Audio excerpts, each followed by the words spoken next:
Ici Londres. More people voted to leave the European Union than have voted for anything else in Britain ever. It's worth underlining that point because a number of my Remain voting friends still seem to be struggling to accept the verdict.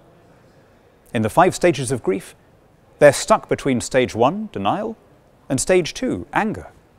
We've had a march through London of people demanding that MPs disregard the ballot. We've had millions signing online petitions demanding a rerun. We've even had expensive lawyers trying to take away the right of a future Prime Minister to begin the disengagement. Guys, it's not going to happen. There's really no point in pretending that people were too thick to understand or that it was all based on lies or all the other things that I'm hearing. Look, there were good patriotic people on both sides of this. But if anything has changed since the verdict, it's been the unravelling of Project Fear. Before the vote, we were told by the Chancellor that there'd be an emergency budget. Now we're told that there's no need. We were told that there'd be emergency tax rises. Now he's talking about a cut in corporation tax. The French government said that they might look again at the camp in Calais. Now they've said that that's going to stay. The German finance minister said, out is out. And now he says, well, I was just told to say that by George Osborne. We were told that there'd be a collapse in the stock exchange. In fact, the FTSE 100 index is higher than it was, and the only stock exchange turbulence is in the Eurozone. There's no point in trying to rerun the decision. Where you would be on much stronger ground, and I say this very sincerely to the decent people who I know voted to keep things as they are, is in trying to work with us towards a new post-EU consensus.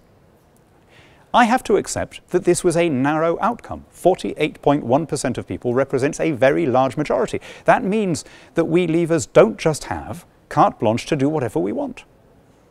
The result exercises a measure of temperance, of moderation on us, especially when we consider that the United Kingdom has to work as a partnership of 4 nations, and that 2 of those 4 nations, Northern Ireland and Scotland, voted to keep the status quo.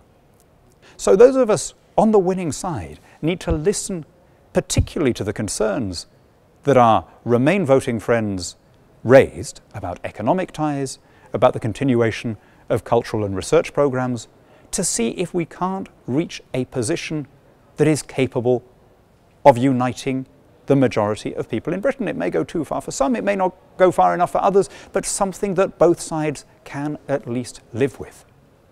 If we get this right, then within the context of a continuing military alliance, continuing diplomatic support, continuing free markets, we can move to a phased repatriation of power from Brussels. We can have a better relationship with our friends in Europe. We can be a country that is interested and engaged in the affairs of every continent, including this one, but does so as an independent state, prosperous, sovereign, and free.